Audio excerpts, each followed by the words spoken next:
Testing, testing. 1, 2, 3, sound check. Yeah, good enough. Nice. Alright. Trying to get this party started.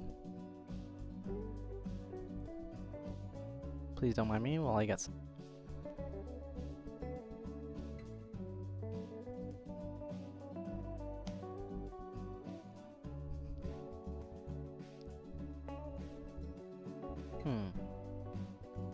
Let's see. That's set. That's set. Oh! Ooh, almost forgot.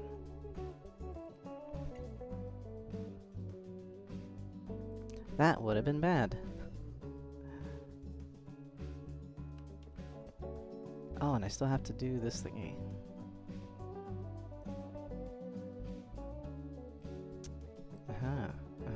There we go.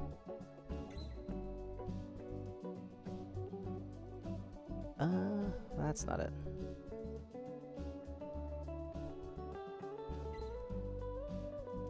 Let's see. Delete that one. So yeah, to anyone joining, please don't mind the noises I make, as I just try to get things ready.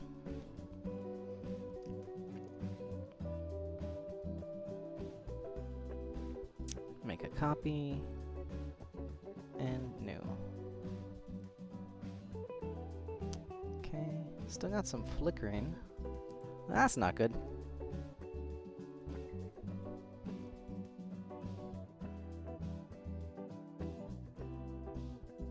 Okay.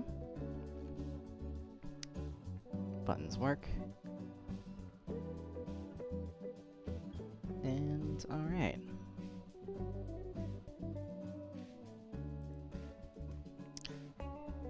So, while this I think I have everything loaded. Yeah, that check music. Yeah. Did the shout out thing. Alright, yeah. So, while this is getting ready to start up, today is going to be about book reports. Yay! Holiday special. Actually, let me draw something for the holiday or Christmas. I don't know. What, like a tree?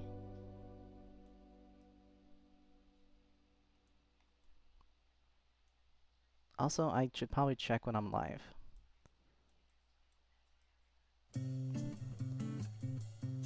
Oh geez, 10 seconds. Okay.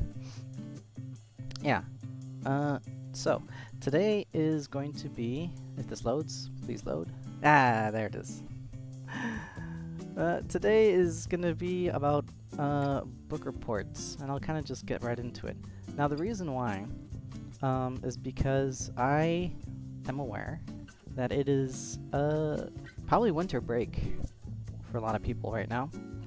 Which is great, fantastic, right? Oh, you could be doing so much stuff, going out, staying in, somehow doing both at the same time. Maybe like live streaming. Yeah, I guess that counts. And so, you know, there's probably not like a lot of math stuff to do, right? I'm quite sure, because math isn't one of those subjects where, like, you know, they give you homework to do, like, over breaks, or, it's kind of more just, like, day-by-day kind of thing. But what isn't is usually things like English, literature, oh, jeez. I don't know, some other classes that have, like, summer assignments, I think. And, I remember having to do book reports. Now, this is a bit different because normally I like to kind of work with community college students, so there isn't really that kind of summer or winter break school assignments to do. And book reports is more like, I guess, high school, maybe elementary, I don't know. But I think it's pretty important because I remember in high school doing book reports, and man, was that a real pain in the butt. To that end, for anyone who is procrastinating and think like, ah, you know what, I'm gonna be on Twitch, but I'm gonna try to actually focus on work. I'm gonna do something and be on the oh geez, what channel am I on? On the co-working and studying section. Yeah, because I'm doing my book report and I'm being a good student. Well, hey, good for you. Welcome. And oh, are these cookies? Yeah, might as well. And so, to kind of help with that in a more direct and practical way, rather than just kind of being here as an excuse, you could say, hey, I need help with my book report. But if anyone doesn't want help and they just kind of want to listen to the general advice, then that is totally fine, right? Because maybe not this year, maybe next year, maybe for summer. So that should help. That's kind of weird looking. Let's say it's chocolate milk. Yeah, good enough. Alright. So, now to actually do the thing, and not just be silly, let's start on today's topic of book reports. And again, the thing I put in the chat, it's copy-pasted, yes, but it's genuine. So if anyone needs help, maybe even just to reflect on their stuff, right? Maybe they want to prepare early for, oh, what are they? SATs, ACTs. Although I think that's more like I don't know. That's less about what you know and more like your ability to take a test. So yeah, there's that. But moving on to today's subject, book reports. For anyone who's starting on it or never had to do it before, well, what they are is not just the assignment, right? Because normally the assignment is just like, hey, you have a book, read it, write a report. Sure, easy. Yeah, simple. But then you might kind of be tempted to like cheat. Because, you know, there's this really big book about some kind of subject or some kind of story that you just find, I don't know, what's boring?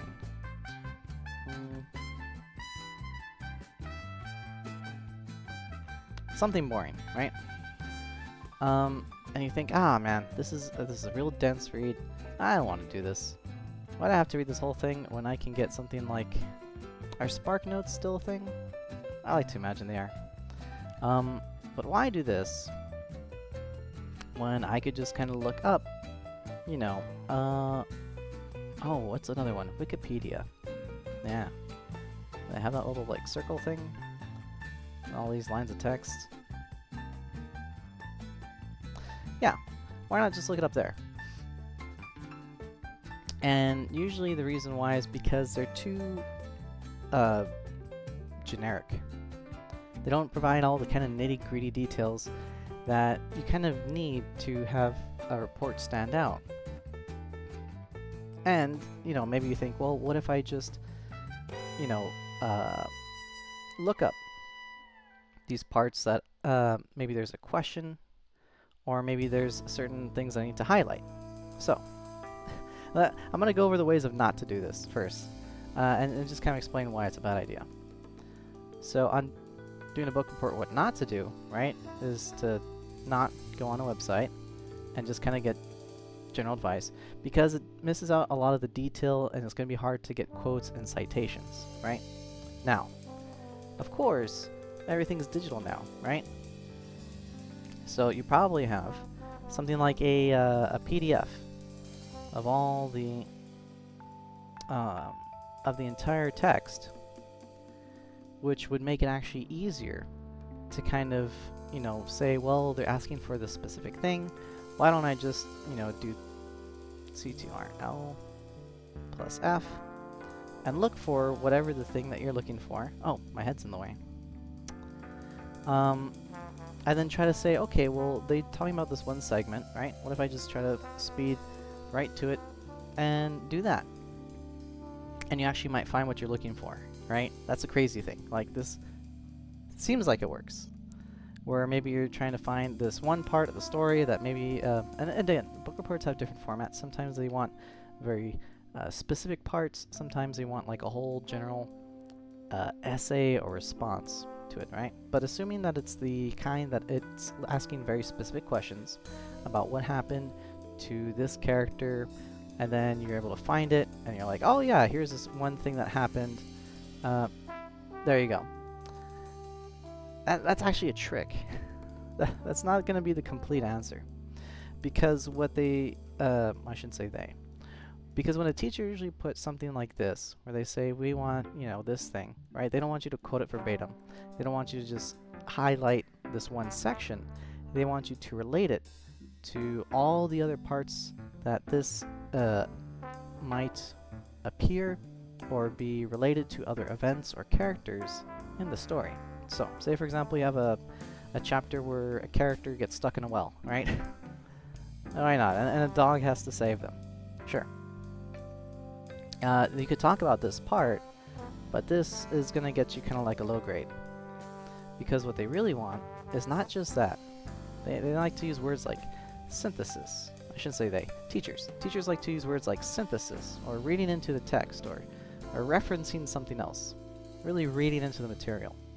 So they don't just want the one part, which appears, say, chapter 10.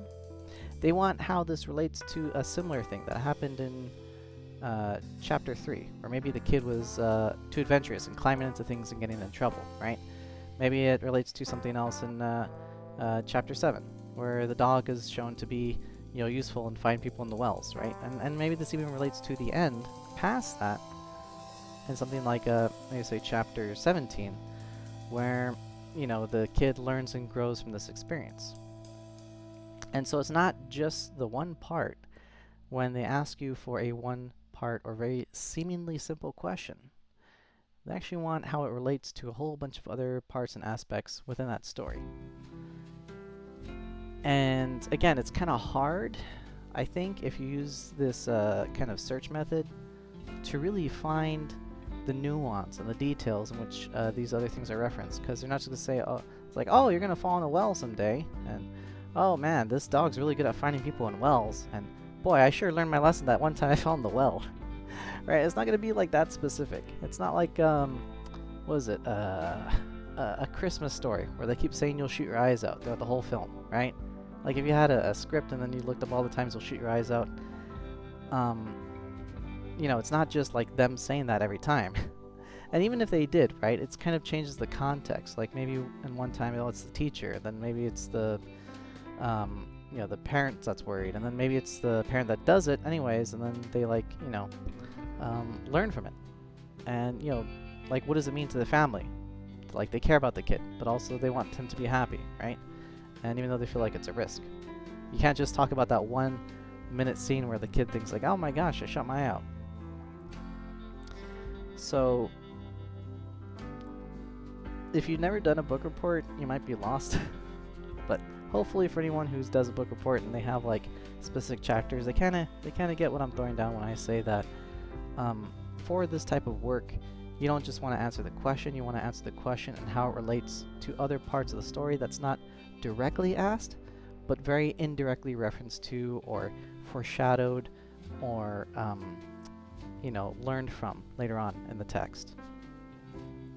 And it's very, very hard to kind of get that just by skimming through, and it's more important to actually just read the story, because when it comes to not only things like Wikipedia, but again, I don't know if SparkNotes is still a thing, but you know, other places, other websites, they might have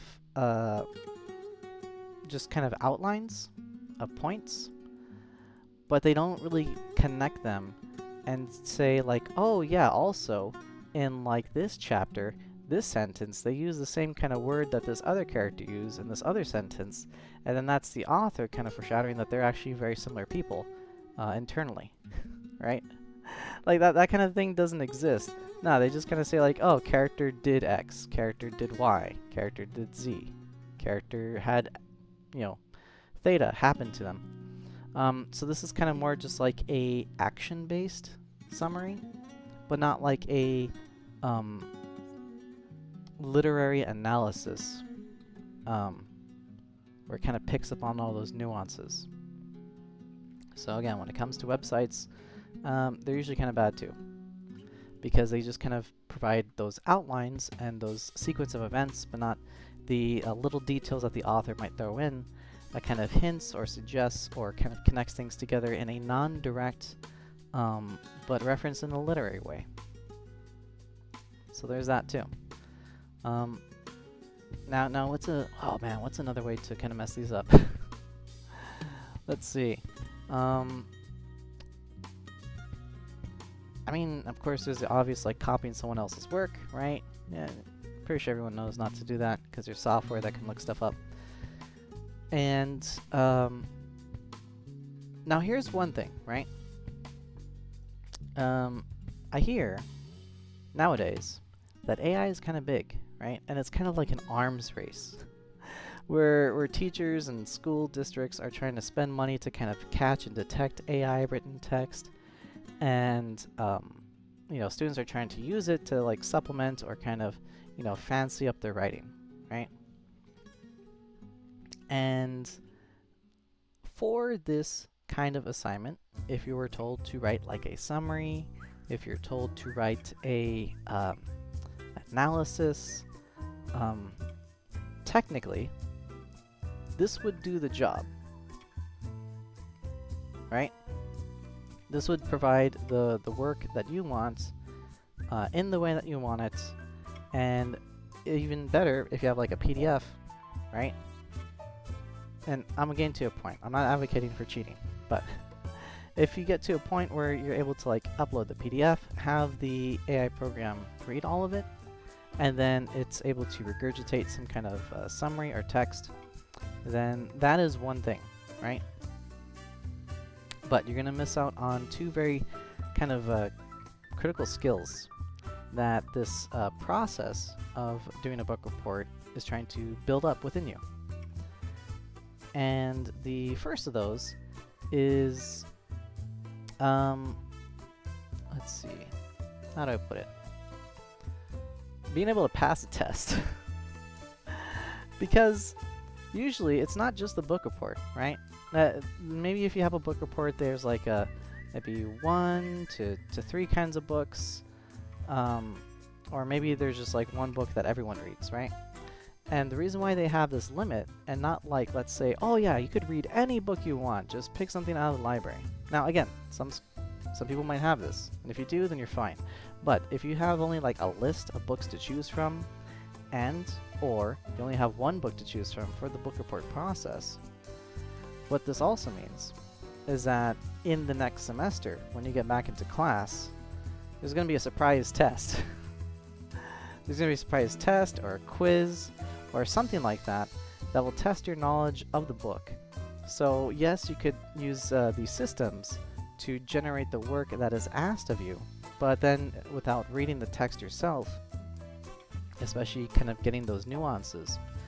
When you're encountered with a test or a quiz, then what's going to happen is that you're probably not going to pass, probably not going to get a good grade, and then if you do terribly on that, then they're going to start asking some questions and just be like, wait a minute, if you read the book and you wrote this wonderful detailed analysis about all these elements, and we had like a quiz on this, but you just couldn't recall them, or you got them terribly wrong, what happened?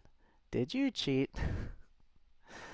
So yeah, this thing is kind of a nice and easy barrier to stop you from actually just using this tool to kind of take that shortcut, and it would make things harder for you right from the get-go, right from the start of that semester, right with that specific teacher. And you don't want to be on a teacher's naughty list right when a new semester starts. So don't do it. Now another thing that this tool doesn't develop is, not only does it kind of not let you develop the skills needed to pass a surprise test or quiz on the book report that you might receive at the beginning of the next semester, but it also keeps you from developing the skills to both read and write in Yeah, generally, right? Well, it's more than that. Like, if you break down the book report process, right? Well, what does it all really involve? It involves, well, first you gotta read the book. You gotta look at the thing. So there's that. You gotta write about the thing, right? And you think, yeah, that's it. I know how to read. I know how to write. But it's a little more than that. It's also about things like time management. And the reason why it's about time management is because the quality of the work that you'll develop if you procrastinate, if you take too long, if you do it like in the weekend before it's due, that will kind of mess you up rather than if you took the time to really allocate every day, or at least every other day, right? Something to work on this on a regular basis so they could come up with a complete product they can kind of think and work on. It also might mess up your ability to make outlines, because let's say, for example, what is the writing process, right? It's not just you write a whole bunch of stuff and then you're done.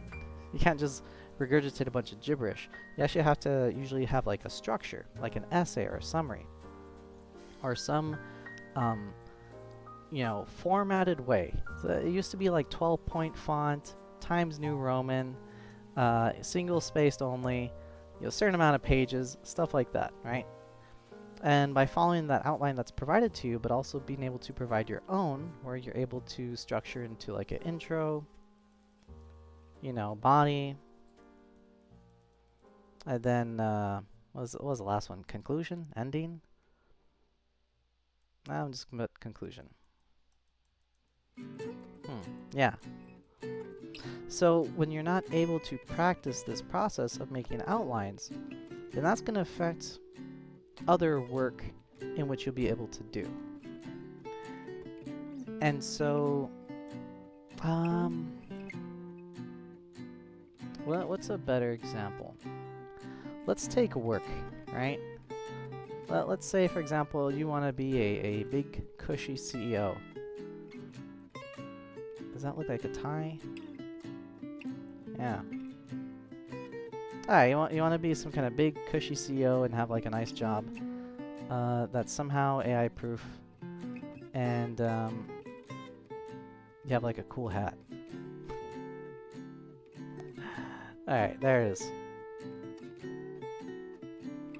So, what a lot of management, administrative work, a lot of high-level stuff involves being able to read a lot of dense text, right? A lot of graphs and formulas, a lot of data charts, whatnot, and being able to understand what's being given to you, and then to be able to write out something like maybe a memo, right? Or maybe some rules or guidelines, give some kind of presentation about the thing. And also, not only this, you have to be able to balance this with a bunch of tasks that are asking for your time, right? You have to be able to figure out, well, which project gets more priority? Is it this one, or this one, or this one? I need to have kind of time management to be able to triage them properly, and also determine how to balance this workload so then you're not working all day and night. And sometimes, you can have help. You can have people do some of this work for you and provide outlines for you, and if you have the right people skills, they can do a lot. If you can delegate work properly, that's amazing. That'd be great. But also, just to kind of be able to get to the root of these issues, to kind of really break it down, and to really come up with a solid conclusion and a summary of everything that you heard, to make it into very simple, actionable steps for the people that are working underneath you.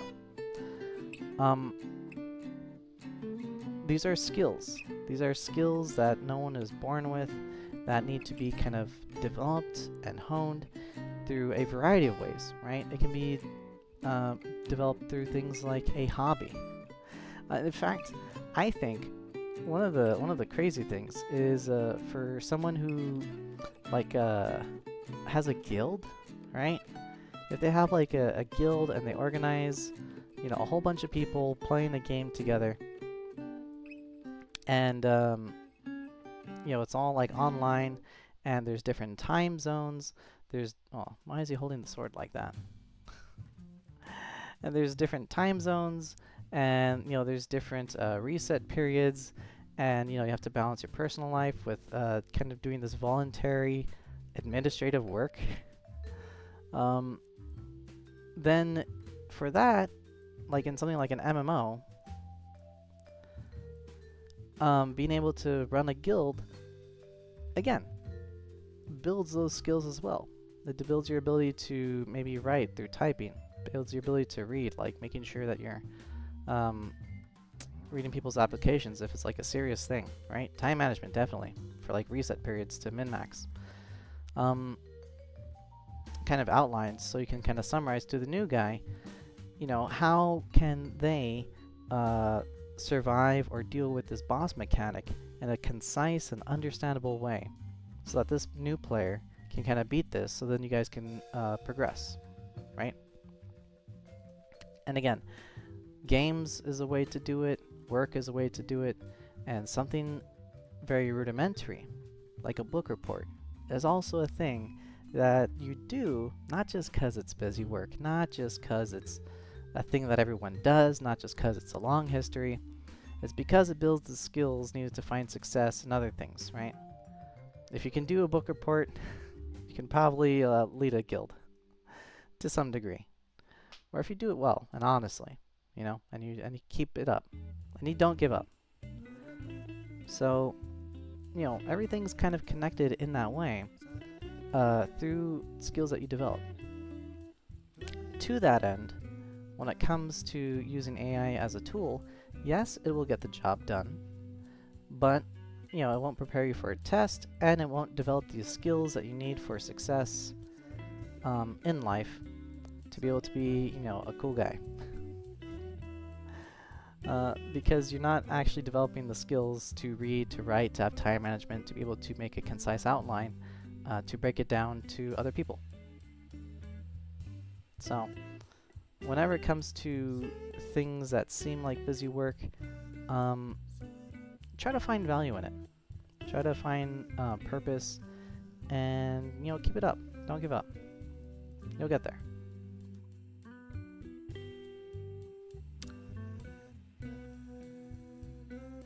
Whoopsie daisy.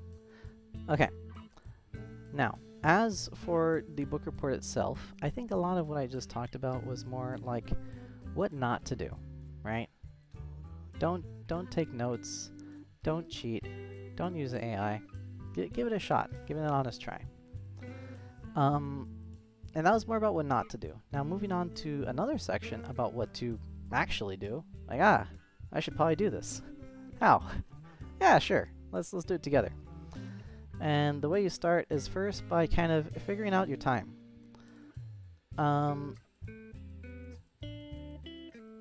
Yeah, this is a terrible clock. I shouldn't do that. Let's do it like this. A calendar. Yeah, because you'd actually need like a calendar, right? Boom, boom, boom, boom. Whatever. Technically inaccurate calendar. 1, 2, 3, 4, 5, 6, 7. Good enough. So, say for example you only have like a set amount of time, right? And you think, okay, I have this book report due. It's due on the, I don't know, let's say the, let me check my calendar actually.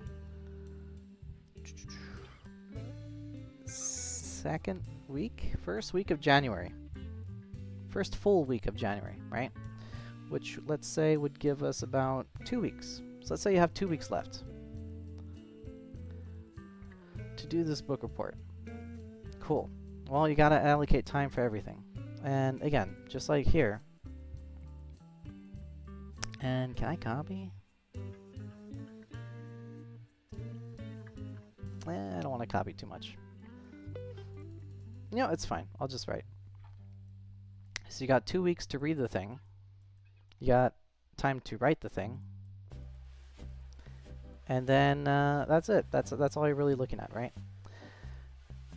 And maybe you think, okay, well, how much time do I really need to read? How much time do I really need to write, right?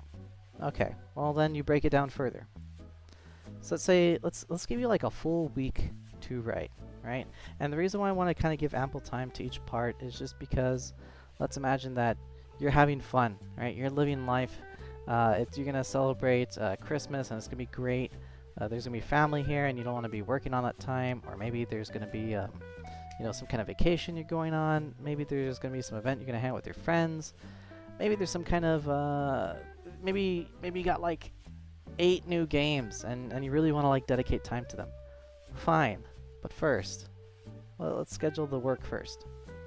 So we could do the writing for, let's say, about 2 weeks is about 14 days. So let's do writing for about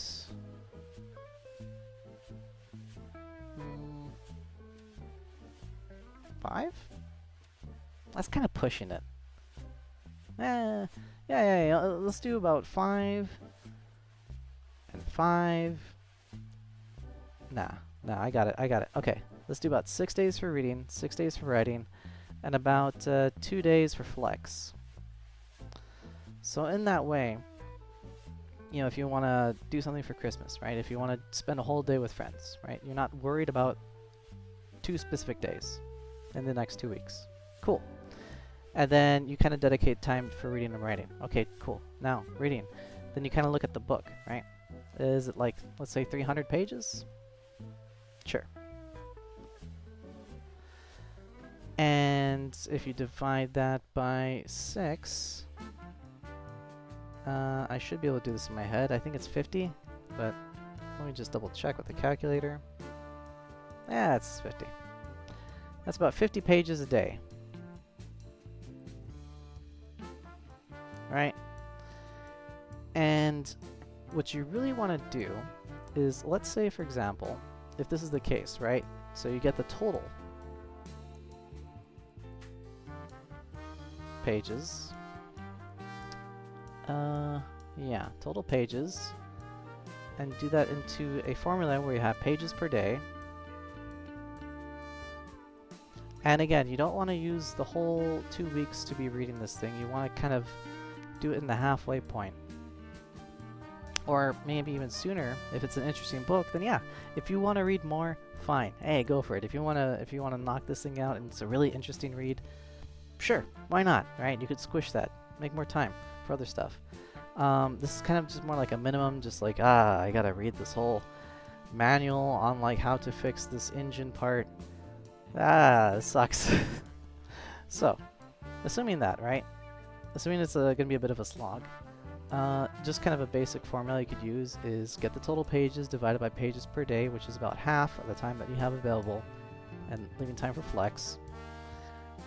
And then kind of first, do it, right? And only for the first day you really want to try to do it. And what I mean by that is, let's say, for example, tomorrow is day 1, right? Cool. Really try to see how long it takes you to read those 50 pages. Because if it comes out that, oh my gosh, this book is so boring, I don't want to do it, and it takes forever to read the first 50 pages, and let's say it takes like, let's say it takes like 4 hours, right? Then you kind of look at this and you think, man, I have a problem here. It's going to take me 4 hours to read 50 pages, and I got to do this for like 6 days? It's going to suck. Well, then this is where you can kind of readjust, right? Maybe you could think, well, maybe I need to dedicate more time to reading because it's such a slog, because it's such a dense text. Maybe you could think, well, what if it's a really easy read, right? Oh yeah, I was able to knock this out in like 20 minutes. Easy. Then, you know, maybe you also want to reconsider Are you actually reading it, or are you just kind of like looking at it with your eyeballs and not really paying attention to what you're reading? Because 20 minutes is a bit fast for 50 pages. But, you know, here you can kind of allocate and say, okay, this is going to take me this long this time, so then I could kind of look at my future days and think, okay, now I need to set a time frame, right? So then you could kind of change it, your mind from 50 pages to say, okay, I need to set maybe 4 hours a day just dedicated to reading this thing, right? But then also, you know, think about the process of what you just did and maybe think, oh, maybe it took 4 hours because I was distracted by this thing and I had to help do this thing and I had to run this errand and I had to do this other task and I had to prepare for this thing, and that's why it took 4 hours, right? Maybe it doesn't actually take you that long. So then you can kind of have that you know, realization that it's actually not that bad. You can actually probably knock it out in maybe 2 hours, half the time.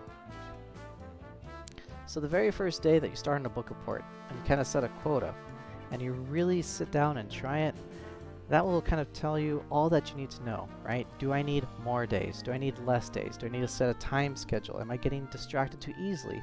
And what are those things that are distracting me? And how can I you know, get rid of them? Can I just get it out of my system, right? Or can I have it as like a self-promise or reward, self-discipline in that way? So this is kind of a strat you can use to figure out how to do this process going forward. The very first day on a book report is super important.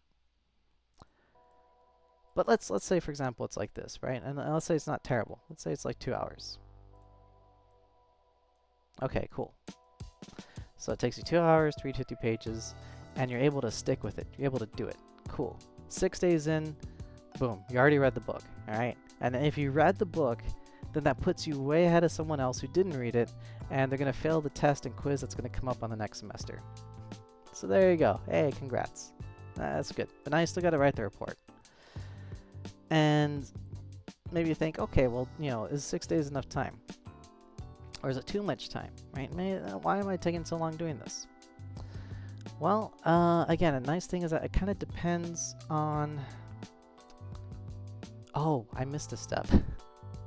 Before we get into the writing, right? You kind of want to do a little bit of writing while you read, if you can.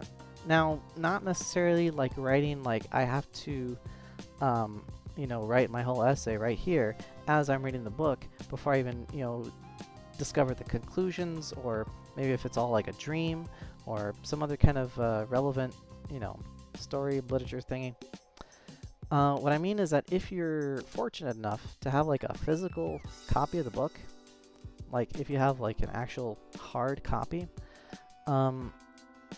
what you can do is you can just mark up the thing, right? So say for example you got a book and you read something and then you understand the assignment is like, oh yeah, this is one of my questions for the book report. Then you could kind of like put a bookmark. You could highlight the, is there a highlighter here? Yeah, you could like highlight the section that's relevant, right? You can do stuff to kind of help prepare you for when you get to the writing process, so that way you're not kind of thumbing through the whole thing and you're able to get to those relevant sections at a later point, right? So that's very helpful. Now if, I guess, unfortunate, I don't know, enough to have a PDF copy, hopefully you also have Adobe or some kind of software or system where you can similarly, you know, mark up the pages or create bookmarks, or you know, even just copy and paste, right? If it's a PDF, what you could do is maybe open up a Word document or a text file, something where you can just maybe, you know, mark the page number, page 12, sure, and then you just kind of copy and paste that chunk of text. Just have it there, right? You're not going to use it like as your answer, but you're going to have it there as kind of like your own kind of notes, your own kind of resource of where you can say, this is what I need for this question, so I'm just going to throw it in here and I'm just going to use it as a reference material later on, so I don't have to be looking through the book the whole time. That's cool. Yeah, you could totally do that. Go for it. In fact, this actually comes in really handy if you have open note tests that involve like a PDF or some kind of online document, like maybe if it's on like a web page or something, and you could just kind of copy and paste onto a separate document, like a Word doc, and just have it as reference material. I may or may not know this from first-hand experience with oh, what are they called? Traffic school. Yeah. May or may not have experience with that, but I'll say that this is a very handy strategy to use. And, you know, it might help you out if you have digital copies of text or material to work with that's open book that you can, again, reference again as material as you take the final version of it and put it all together. Now, that's what I mean by writing while you read. Is not necessarily you have to, like, write. It's kind of more just, you know, marking things up. Next is the writing process itself. And it's funny, I have a bit of an archive. I have a video on YouTube about the writing process, which I think kind of really breaks it down nitty-gritty into how to write and like manage your time very well while you write, how to do an outline, how to do drafting, stuff like that. And I guess I'll try to give the shorthand version of that. Basically what you want is just like a pile of stuff, right? If it's like a free-form essay where you just want to write something and they give like a prompt like, you know, what was your favorite character and why, right? And, you know, you obviously pick the character, but then you also pick out these other traits and you reference the material. In that you also include like pages, right? Page number, this was said. Page number, this character did this. You know, here this character did this, and this other part of this character was talked about and this way, right? Because maybe other characters talk about this one character that you like. And it doesn't have to be in a particular order. It just has to be kind of there. And this would be like kind of the brainstorming phase. Brainstorming phase. Phase 1, right?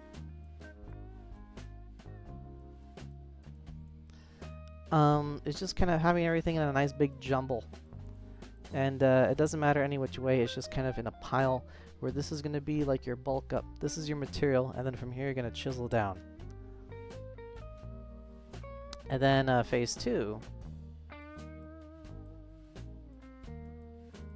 is we're going to actually kind of organize them, put them into kind of an outline.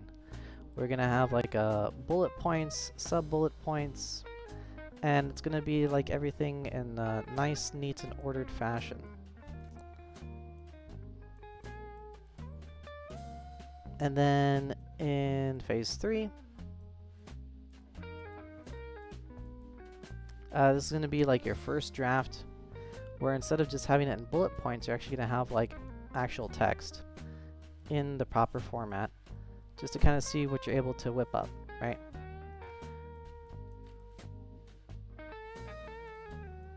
And then after that is, I guess, refinement, which I would consider as phase 4. Or step 4. I don't know. No one formally uses the word phrases when it comes to this sort of thing, but this is just kind of, you know, to, I don't know if I'm using this word right, delineate. It's kind of to separate these steps, because here's where you have your revised draft plus final. And this is where you just kind of work on cleaning it up so then everything's formatted properly and you don't have some weird spacing, but also you're properly referencing your material and quoting in not big chunks, but in like smaller chunks, and you're writing it in your own words. And these steps are actually not going to take one day each, right? They'll take their own kind of space, but they're not going to take one day. In fact, maybe you could kind of even lump in these two together Where in the first day, you already have a big pile, right? Maybe you got lucky. Maybe you think, oh yeah, I was good. I was taking notes. I was highlighting everything. I was copy pasting text. I already have my big jumble of notes. I'm already done. This was done before I even finished the book. I knew who I wanted to write about. I knew what I was gonna do. The rest was just kind of extra details, right? Hey, great. All right, it's already done. Took 0 seconds. All right, so let's move on to the next step. So then the first day in which you're going to write, is either to kind of get everything in a big pile, or it's going to be everything in a pile, and then you're going to kind of organize it. And again, it might not take I don't know how long it might take. It might take hours. The thing is that you want to set aside time for this similar to the time that you set aside to read the thing. And the reason why is because, let's say, for example, this was a really interesting book, right? And you loved it, and you went through it super fast, and you got everything great. Oh, fantastic. Then, as you do the writing process, hopefully, it should take the same amount of time. Similarly, right? Like, maybe you can dedicate the same amount of time per day, where it's just, oh yeah, I'm able to jot all this down. I know the characters, I know the story, stuff like that. And of course, there's going to be some variance to this too. Right? Maybe you're a slow reader but a fast writer. Maybe you're a fast reader but a slow writer. Totally fine, right? And those, as long as you know what you are, who you are, how you function, you can make those adjustments. But be aware that those might be things. Maybe you can, read really quick and you're a voracious reader, but maybe it takes forever to type and write things out because you self-doubt yourself, right? Second guess. Or maybe it's the opposite, where maybe it takes forever to read because you're just so bored and unstimulated, but then to write you can just pump out something really quick because you already know that you can just copy paste stuff, or already have it in your mind what you want to write, and your hands can barely keep up because you're such a fast writer. Everyone's different. But again, as long as you know who you are and you dedicate the time to it, it should work out. It should be fine. But yeah, so for phase 2 and 1, basically what was it? Let me give these formal names. I don't like phrases. Let's do it. Brainstorm.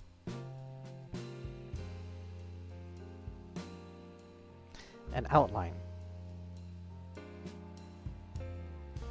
Does that look good? Good enough. And I know I say good enough quite a bit, but I think a lot of people worry too much, a lot of students worry too much about being perfect when really all they really need is just good enough. Alright. A lot of successful, not a lot of smart students who aren't successful should learn more that sometimes they don't need to be perfect, just good enough, right? Just get the work done, you'll be fine. Okay, here we go. So brainstorm, outline, first draft, revised draft. So in the outline process, what you would ideally want is to, is there another way I could do this? This is kind of stuff that maybe a teacher would already say, right? I don't think it's terribly interesting.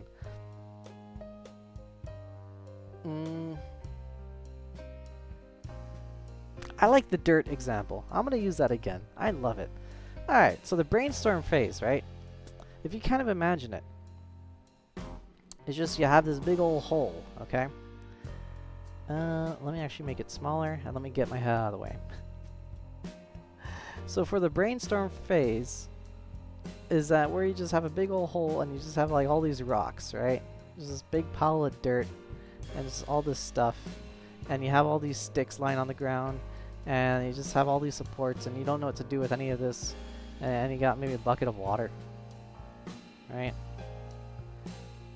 It's just stuff. You just have it in a big pile. That's kind of what the brainstorm phase. It's messy, but you got to get all the tools that you need, and you got to make sure that you have everything you need. You got to get all your resources. You got to get all your citations. You got to get all your quotes. You got to get all your character names, and everything's kind of set straight. Your relationships, relation triangles, whatever, diagrams.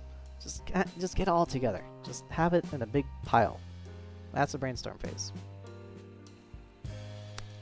The outline is where you do some of the work, but not all of it entirely. It's where you kind of put up those sticks, the support beams, right? Where you just have the parts that kind of keep things stable. Like, it's not going to be a complete idea, it's not going to be perfect, something's going to be probably a little wonky, but they're generally stable, and you have like a little bit of the base support, and everything's just kind of there, but in an order, right? It's not perfect order, but it's in an order, and you can work with it. And the first draft is where you have this pile, and you start filling it up, all right? Maybe you got your brainstorm and it was pretty good, but then you have all these words that you have to write, and you're not meeting the enough pages to write everything. That's where you just kind of fill things over. So you're just going to put in filler words, you're going to put in quotes, you're going to put in phrases that you like, and that's your writing style. And you're just going to fill things up all around your outline, and it's going to kind of make sense, kind of. If you did your outline great, then you only need kind of like a first draft, and then you can go on to their steps. Now, what can happen is that maybe you're kind of looking at it and it's just like, you know what? I think I put way too much on this one side, and this is like really juicy, and then this other side, it doesn't have like enough support. It's kind of like lacking, but this side's really strong. Ooh, I should probably change that. Well, then you go back to your outline, and you think, okay, well this side is actually super strong, so what I need to do is I need to kind of smooth things out and maybe make that the majority of it, and let me just spread that idea out over throughout the whole thing, straighten this thing was falling apart. You kind of go back to the outline and you revise that, so you're able to have like a stronger foundation the next time you do a draft, right? And again, the idea is not to delete anything, it's not to make things perfect. Oftentimes what you might find is that you have like, you know, your bare bones outline.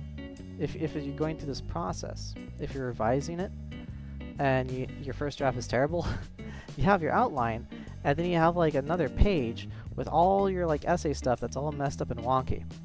Leave it. Just leave it there. You don't have to delete it. No one's judging you on it. Just leave it there, because you can take material from it later on, right? You kind of pick at it like leftovers. It's just kind of there as extra material that you can use to later on fill the outline properly, and maybe these things are actually all that you need, but they just need to be like rearranged a bit. That could totally be it. But once you have like a good working first draft, right, it's still not going to be perfect. It's going to be kind of lumpy. It's going to have all the supports, all the right outline, right? Nothing egregious sticking out. You're going to have some parts that are a little thin on language, some parts that are a little okay on language. Maybe using too many fancy words, maybe using too little. I don't know. But it's going to be a little lumpy. That's fine. That's the first draft. Don't worry about it. You're done for the day. You're good. Because when you come to the second draft, the final draft and stuff like that, that's where you really start. Whoops, that is not. That's when you really start wanting to smooth. Why keep trying to V? That is when you really want to start to smooth things out and make it so that everything is nice and pristine, and there's no real stuff poking out, and it's just a nice big pile of stuff that's just filled up, and you've completed your assignment, right? And you can do some polishing, you can do some cleanup, whatever you want, right? But this is the step. It's an entirely separate step to clean it up than to fill it up. They're two different things. One is to just get everything in there and make sure it sticks. The other thing is just kind of make it sound proper and fancy. And to that end, you know, you want to kind of dedicate time to these things separately. For the revised and final draft, you want to at least have one full day for each. You want to be able to sleep on it, right? The final draft is going to be at least one day. The revised draft is going to be at least one day. So it's going to take at least 2 days for this step by itself, right? And of our 6 days, that kind of leaves 4 days for things like brainstorming, outlining, and first draft. And again, the reason why I would say you want the revised and final draft to have like 1 day each is because for your final draft and revised draft, I'm repeating myself. I'm repeating myself, and I'm repeating myself. By the way, did I mention I repeat myself? Because I'm repeating myself. Ay, ay, ay. So, the reason why you sleep on it is because that way you can kind of look at these drafts with a fresh pair of eyes. You can kind of look at them and think, wow, this makes no sense whatsoever. This is a terrible piece of writing. I need to clean all this up, right? And that's going to be the revised draft. And then the final draft is going to be, you know what, this kind of makes sense. I see what I was going for, but these things are out of order. Let me just rearrange them. Oh, okay, yeah, now it's looking actually pretty good. And that's your final draft. And you could keep doing more and more drafts, right? But you want to at least have a minimum of time in between each of these that you are not doing this at all. You're not thinking about it. You're not working about it. You're not stressing about it. You're sleeping on it. Take your time. Get your mind away from it, so that way when you come back to it, you can kind of think, okay, I see now. I see the errors. I see the clarity, what I was and was not supposed to do. But again, if you do that kind of, if you didn't leave enough time for writing, it still kind of stresses out, blah, blah, blah, blah, blah, blah. Sorry. So assuming that you did that, and you have enough time for writing, if you still have 6 days, which again, these are averages. This is kind of like a minimum. Then that only gives you 4 days for the first draft, outline, and brainstorm. Again, usually the brainstorm, very quick. It's usually the outline. I would say maybe it takes like 1 to 2 days, and this first draft would probably take 2+ days. And you really want to dedicate more time to the first draft because there's always a chance that on the first day you fill it all up and that's great, right? But then you realize it's horribly lumpy and everything's out of order and you totally messed up your outline. That extra day and the minimum of having 2 days on the first draft is so that way you can kind of go back and fix the outline, so that way you kind of have like a nice lumpy mess to work with that isn't so egregious, but you know, is smoothable, is workable. Because it's always the first draft that tends to be the problematic draft, where you really see those errors. Alternatively, you know, that's the worst case scenario, right? Best case scenario, you have your first draft, it's really good, and then this second day becomes your first revised draft. Hey, great. You did it. You got an extra day of work getting done, getting your revised draft a bit early, stuff like that. Now, what's going to kind of come out as a bit of an odd piece of advice is that when it comes to reading and writing, you don't want to procrastinate, and you want to spend as much time on each of these processes and really sitting on them and really taking time to work on them. However, unless your teacher specifies otherwise, you never get any extra points for turning things in early. You could work, you know, you could get this thing in like 5 days early, you could get it, you know, 5 minutes right before it's due on midnight, right? Either way, you're going to get the same amount of points. So I always advise, if someone is done with their assignment and their book report like a day or two early, sit with it. Sit with it, think about it, maybe try to spend a little bit of time, maybe the next day just going over it again for like 10 minutes and, you know, really thinking, okay, let me read this whole thing, let me read it to other people, let me read it out loud. Does it sound good? Yeah, it still sounds good. It's still perfect. Okay, then you could send it, right? There's no reason to turn it in super early unless you get like specifically extra points. You could kind of turn it in on the last day, and what that does is that kind of gives you an extra day to reflect, an extra day to kind of look at this with clear eyes, an extra day to kind of sit with what your ideas and what you're presenting, and, you know, make a better product, make a better essay or book report. So to that end, unless you get extra points, I never advocate for turning things in early. You turn it in on time and you take your time sitting with it, because that will give you more time to really reflect on it. Now, of course, if you have something that's due... Oh, hello. Oh my gosh, there's someone here. Nathaniel Pro 123. Hi there. Oh, that's funny. You joined like just as I was about to end the stream. Oh, but hey, it's great to have you here. Yeah, I was just talking about book reports. Do you have any like questions, comments, concerns, feedback? Or do you want me to just kind of go over the whole thing? Because I can totally do that. Ah, you know, might as well go over the whole thing until you say something. Alright, so the idea, I guess to kind of sum things up. Nope, just here to listen. Oh, well, hey, I really appreciate you coming here just to listen. And yeah, hey, thanks for coming by. I hope this is kind of relaxing. I try to make things very chill, very soothing, kind of informational, educational, and with regularity, right? Every Tuesday. So it's always just kind of a time to chill. So yeah, thanks again for listening. Really appreciate it. But yeah, I'll just still give kind of a summary, just to kind of go over everything. So let's see, book reports. They can be terrible. It can take forever, and there's a couple ways to do it. Maybe someone might have a physical book. Maybe they might have a PDF, right? And what's something I don't advertise is going onto Wikipedia or using kind of a SparkNotes or web page, because again, that will just have like a summary of action of events, right? It's not going to have all those literary nuances of like, this character is a metaphor for this thing, or this character's actions foreshadow this other thing. It usually kind of misses all those finer details that you really kind of need to understand, you know, to make a better book report when you really write about it. Oh, the only thing you need help with is math? Oh, shoot. Yeah, okay, great. Well, hey, if you want, I can help you out. Wait, are you on winter break though? Like, do you have math homework now? 'Cause yeah, I mean, I could actually help you out if you got something.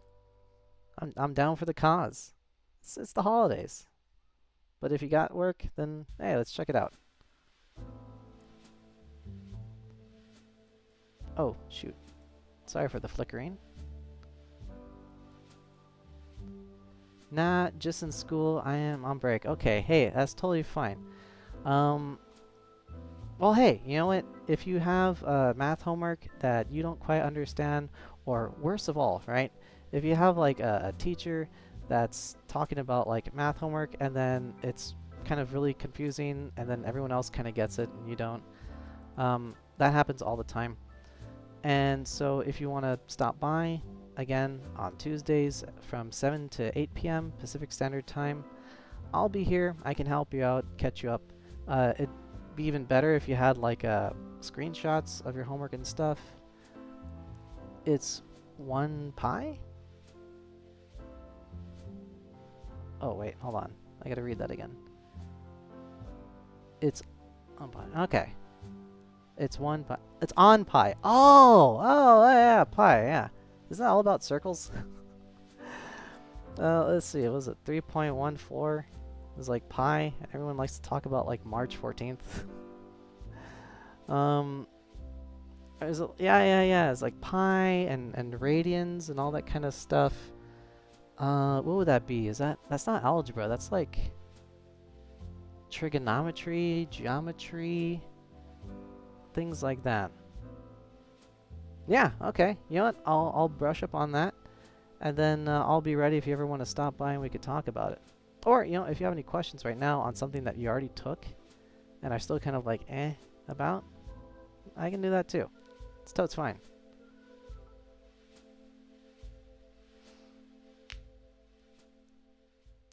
Let me think. Yeah. It's like unit circle stuff too, right?